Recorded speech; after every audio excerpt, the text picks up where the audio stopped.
Okay, so it appears that you guys like my last 10 things you probably don't know about Let It Die video. So I've decided to come up with 10 more. As always, leave a like if you learned something new from this video, and feel free to leave a dislike, guilt-free if you knew everything I'm about to say. Anyways, let's begin.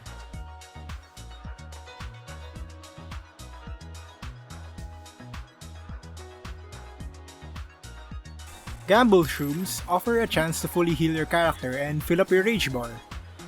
It can also possibly turn you into a slimy defenseless frog. For this reason, I don't recommend using this with the presence of enemies. We're cool, right? No! Anyways, it may not seem like it, but the frog form the mushroom grants you has a hidden advantage. Did you know that as a frog, you are immune to fall damage? As you can see in this clip here, if I jump from this height, I take damage. But if I turn into a frog, jumping from this height doesn't give me any point of damage, which should kill me in frog form. Yeah, that's right, I don't need no super shock absorber. Frog form's got my back. This secret is found on the same floor as the U10 boss fight.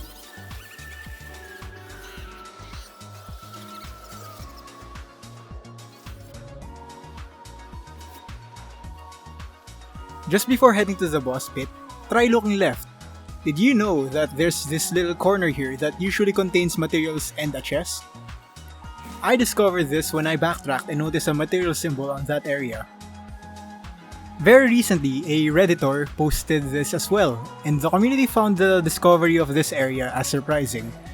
I think it's crazy that this game has been up for years now and there's still people who are not aware of this little nook's existence.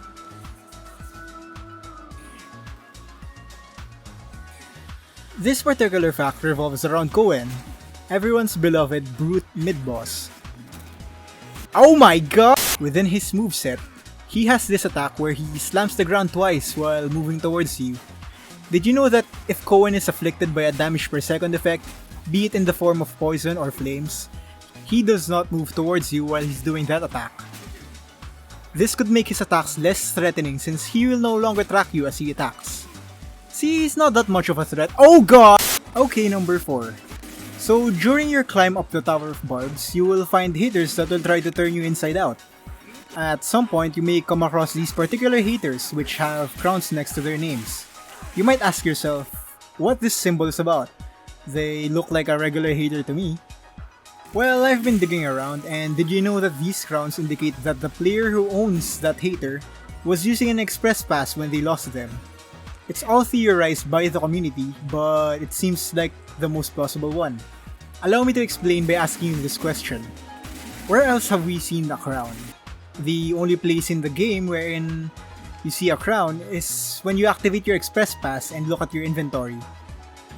The extra 10 inventory slots granted by having an express pass active are denoted by a crown symbol. So the question remains, why did the developer want to show this distinction?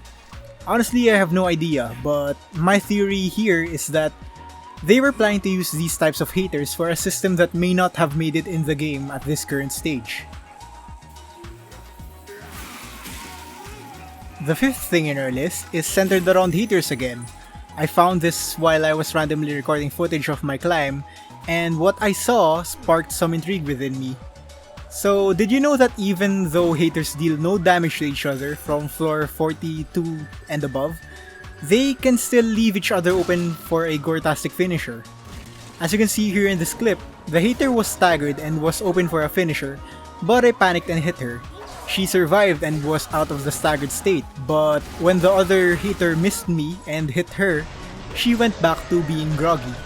I just wasn't able to capitalize on that because I was panicking and I killed her with a single tap of my saber.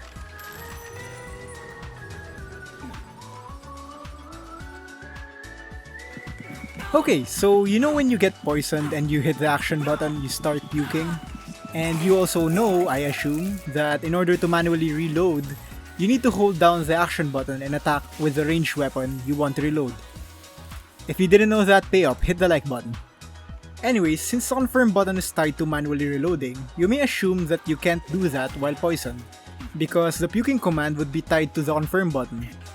Did you know, however, that it is still possible to manually reload while poisoned? You just have to do what I'm doing in this clip, which is to say jump, and while you're in mid-air, press and hold the action button. Once you've done that, just hit your ranged weapon's attack button while holding the action button, and there you have it, a full clip on your weapon.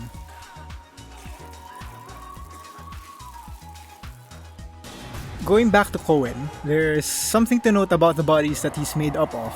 If you take a closer look at his right leg, you'll see that the prominently shown corpse is oddly less disfigured compared to the other corpses.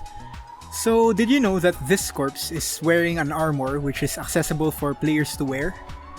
That particular corpse is actually wearing the fencing attire which was dropped from the Lost Bags a few TDM seasons ago. Now you can purchase its blueprints from the Hernia vending machine for 24 death metals per piece, if it shows up in the current rotation.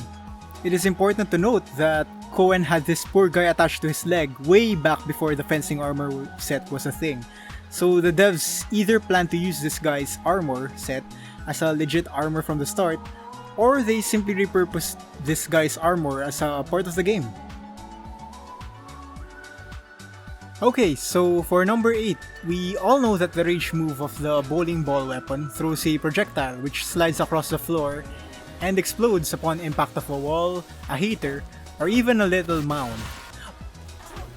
Wait, what? So I'm not sure if this is a glitch or something, but did you know that this projectile curves along a curved wall? Okay, look at this clip. I killed the first heater with the bowling ball crusher rage move, and somehow the other heater on the other side of this curved tunnel also died. Maybe it's a glitch, but yeah, now you know that it happens. Number 9 talks about the fights, and before I get to the thing you probably don't know about, let me explain how fights work. So once you unlock the TDM function in your waiting room, you are asked to pick a team to fight for. This is for the purpose of team fights. Once you complete actions that anger another team, like raiding their bases, you build up anger, which fills up this meter. Once both teams' anger meter touch, a fight begins, which allows you to win death medals among other rewards. So going back to the topic at hand, did you know that if your team builds up significantly more hate than the other team, participating in the fight would give you a red aura while traveling towards the enemy's bases? This shows that you have increased stats and you start out with 2 rage points as you get off the train. This gives you a better chance of winning the fight, so try to be the side who generates more hate against another team. And lastly, number 10 is something I can see people overlooking while passing through the first floor of the game. Have you noticed the corpses that line the entry area of the floor of Ikigara? Did you know that this pile of corpses is reused over and over again within areas of this floor? If you scrutinize these piles of corpses closely, you begin to notice that they're composed of the same 6 bodies. Take note of the girl on the right, the man with his butt up on her left, the man on a fetal position on that man's left, the man located below the body I mentioned, and the 2 bodies contained within the 4 of them. Once you see it, you can't unsee it. So, that was another 10 things I believe you don't know about Let It Die. Remember to leave a like if you learned something new from this video. I think I have 10 more other things for another one of these videos, but I have another video I plan to make soon. If you guys have anything obscure that you think majority of the community doesn't know about, leave it in the comments below. Also, tell me what fact caught your attention the most. I'd love to hear from you guys. Anyways, thanks for watching this video. I hope you guys are keeping safe and see you next time. Bye bye.